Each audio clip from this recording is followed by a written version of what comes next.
ይልና ምንድነው የሚለው? አይደለም በብዙ ጾታ ከመእግዚእትከ ቡርክተ ኤፍራታ። አያችሁ እመቤታችን ድንግል ማርያም ከኃይል ቅንድብ የቀረበች ናት ብለናል። አሁን ደግሞ አንተ እንደተባረከችው እንደመቤትህ ነው። ከመእግዚእትከ ቡርክተ ኤፍራታ። ኤፍራታ ማለት የእመቤታችን ሀገር ነው። እንደ ድንግል ማርያም አንተም ደግሞ ሰውን ለመርዳት የፈጠንክነ። ማንን ነው የምትረዳ ከተባለ ለጽኑ ወለ ድኩም ወለ ነፍሰ ሁሉ ቃውም ቅዱስ ጊዮርጊስ ፈጥሮ ይድረስልን። በእውነት ይህ ሰማዕት ዛሬ ምንድነው ብንል መጀመሪያ የተነሳሁበትን ነው የምነግራችሁ። ቅዱስ ጊዮርጊስ የተባለ ወጣት ገሩን መተርጎም አልችልም፣ በጣም አጭር ደቂቃ ስላለኝ። በክርስቶስ አምላካዊ ፍቅር ልቦናው ነደደ ይላል። የገሩ መጀመሪያ በማን እስኪ በሉ? በክርስቶስ በሉ። አምላካዊ ፍቅር ልቦናው ነደደ። ፍርሃት መንፈሳዊት በሰውነቱ ሁሉ ገባ። እስኪ ፍርሃት መንፈሳዊት በሉ። በሰውነቱ ሁሉ ገባ።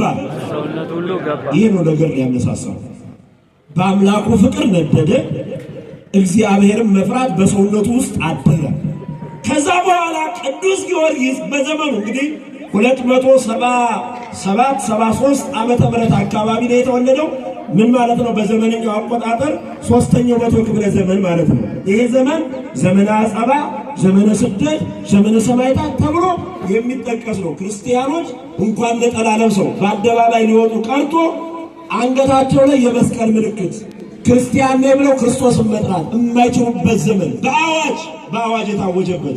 እንደውም የክርስቲያኖች ማምለኪያ ቤተ መቅደስ ይዘጋ፣ የጣዖት ቤት ይከፈት ተብሎ እነ ዲዮቅልጥያኖስ ግልጽ አዋጅ ያወጁበት ዘመን ነው ቅዱስ ጊዮርጊስ።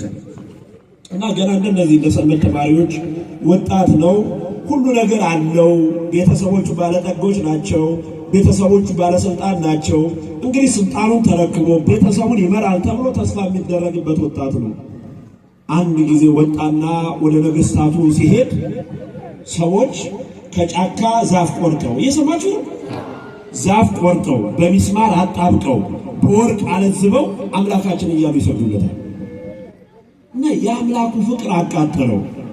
ስገድ አሉት። እኔ አልሰግድም፣ ሰማይንና ምድርን የፈጠረ መቃብርን ከፍቶ ሞትን ድል አድርጎ የተነሳ የድንግል ልጅ ኢየሱስ እንማመልካለን። ክብር ምስጋና ለስሙ።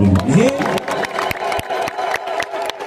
ቅዱስ ጊዮርጊስ ገድሉን የጀመረው በዚህ ቃል ነው። አያችሁ፣ እኔ ክርስቶስ እንማመልካለን። ማንን እንማመልካለን? ገንዘቡም ይቅር፣ ስልጣኑም ይቅር፣ ስለ ክርስቶስ መከራ መስቀሉን እቀበላለሁ አለ። መከራ አበዙበት። 7 ዓመት የግር ዓመታት አሳልፏል። ስንት ዓመት አልኳችሁ? 7 ዓመት ቀላል አይምሰላችሁ ክርስቲያኖች። እንደ ቅዱስ ጊዮርጊስ መከራ የተቀበለ ሰማዕት የለም። የሰማዕታት አለቃ የተባለው ለዚህ ነው። 7 ዓመት ሲጋደል 3 ጊዜ ሙቶ ተነስቷል። ስንት ጊዜ? 3 ጊዜ። 3 ጊዜ። አንድ ጊዜ ዱድያኖስ የተባለው ንጉሥ ምን አደረገበት ስላችሁ?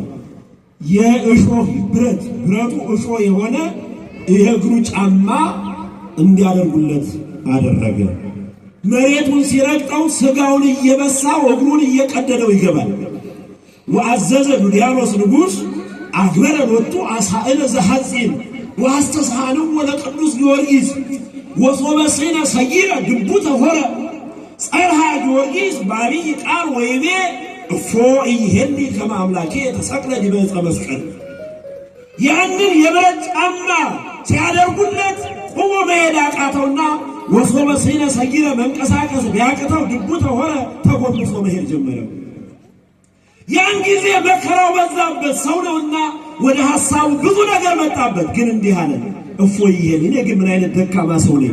እንዴት የክርስቶስን መስቀል አላስብም ማለት? እንዴት ያምላክ ከማምላኬ ተሰቅለ ዲበ ዕፀ መስቀል አምላኬ ለኔ ሲል እንዴት በመስቀል መሰቀሉን አላስብም ብሎ ያንን መከራ ተቀበለ ይላል። እንደው ይገርማችኋል፣ በጣም ይገርማችኋል።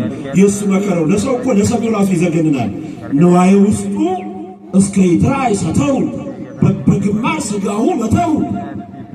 በጣም የሚገርማችሁ ውስጡ ማለት የሆድ ዕቃው እስከሚታይ ድረስ በግማር ማለት በሬ ወይም በግ ወይም ዶሮን እንደሚበልጡ በየብልቱ ሰውነቱን እየቆራረጡ አውጥተው ጥለውታል። ግን የቅዱስ ጊዮርጊስ አምላክ ያ ሁሉ መከራ ደርሶበት ከሞት አስነስቶታል። ክብር ምስጋና ለእግዚአብሔር ይሁን። የመጨረሻው አንድ ተአምር ልንገራችሁ፣ ታውቁታላችሁ። ይህንን በጦር ወግተውታል፣ በመንኮራኮር ፈጅተውታል፣ እንደ ዱቄት በወፍጮ